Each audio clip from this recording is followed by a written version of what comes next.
जय हिंद। आज के वीडियो में हम ये जानेंगे कि अभाज्य गुणनखंड कैसे निकाला जाता है। तो आप सभी को चलिए हम बताते हैं कि अभाज्य गुणनखंड को कैसे निकाला जाता है। देख लीजिए, जैसा कि अगर हमारे सामने अभाज्य गुणनखंड की मैं बात करूं, अभाज्य गुणनखंड, गुणनखंड, अभाज्य गुणनखंड, जिसे हम रूट गुणनखंड के भी नाम से जान सकते हैं। रूट गुणनखंड भी बोल सकते हैं हम लोग इसे, ठीक है, या इसे प्राइम फैक्टर भी बोल सकते हैं। प्राइम फैक्टर, प्राइम फैक्टर, ठीक है, मतलब तो प्राइम फैक्टर भी बोल सकते हैं। जैसे कि एक एग्जांपल है आप लोगों के लिए अभाज्य गुणनखंड के, क्योंकि देखिए इसका परिभाषा इतना इंपॉर्टेंट नहीं है, इसमें कोई परिभाषा इंपॉर्टेंट नहीं, सिर्फ इसमें याद रखिए क्या कि इसको बनाया कैसे जाता है। मान लीजिए आपके सामने पूछा जाए, क्वेश्चन किया जाए कि 4 का अभाज्य गुणनखंड निकाले। 4 का क्या निकाले? अभाज्य गुणनखंड। 4 का हमें क्या चाहिए? अभाज्य गुणनखंड। कोई पूछता है कि 4 का बताइए क्या? अभाज्य गुणनखंड। तो सबसे पहले हम क्या करेंगे? एजा 4 लिखेंगे, एजा हैंग करेंगे, फिर हैंग करेंगे। अब 4 को देखिए किस पहाड़ा से छोटा वो कौन सा पहाड़ा है जिससे 4 कट सकता है।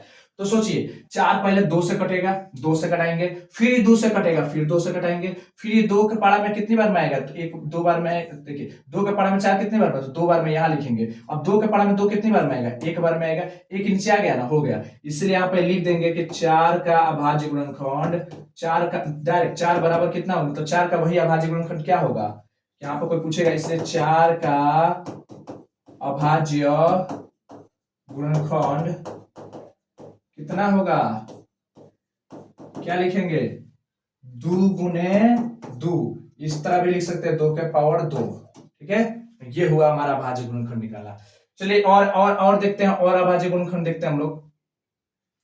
अगर आपसे पूछा जाए कितने का, अगर आपसे पूछा जाए कि 10 का बताइए, 10 का बताना है अभाज्य गुणनखंड, तो इसका कैसे निकालेंगे हम लोग? तो देखिए इसके लिए क्या करेंगे, सेम 10 लिख देंगे, हैंग खींच देंगे, हैंग कर देंगे।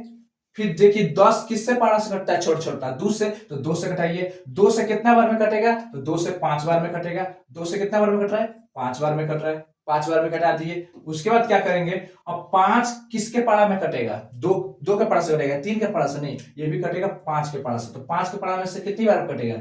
1 बार में कटेगा। एक आ गया लास्ट में, खत्म। इसलिए लिख दीजिएगा किसका? इसलिए 10 का अभाज्य गुणनखंड बराबर कितना आएगा? ये जो साइड में रहता है ना, ये बाहर वाला, उसी को लिखते हैं 2 गुने 5। एक को नहीं लिखा जाता, इसका मतलब राइट आंसर क्या होगा? 2 गुने 5, ठीक है, समझ आ गया होगा। चलिए कुछ और आगे देखते हैं, इसमें और आगे देखते हैं हम लोग। देखिए अगला देखेंगे हम इसमें। इस अगला क्वेश्चन हमारे सामने अगर आ जाए कि 20 का बताइए, 20 का बताइए अभाज्य गुणनखंड क्या होगा। तो 20 के लिए क्या करेंगे? हम यहाँ पर लिख देंगे 20, हैंगा लिख देंगे, आहेंग कर देंगे। देखिए 2 से घटाएंगे, 2 के पढ़ा में 20 को बार में आता है, तो 2 के पढ़ा में तो 20 आता है 10 बार में, ठीक है। फिर 10 2 के पढ़ा में को बार में आता है, तो 5 बार में। यहाँ पे लिखेंगे 5, 5 कितना है? 1 बार में, तो 1 लिखे। लास्ट में क्या गया? इसलिए लिख देंगे 20 बार। 20 का अभाज्य गुणनखंड, अभाज्य गुणनखंड बराबर क्या होगा? 2 गुने 2 गुने 5। ये हो गया आपका आंसर।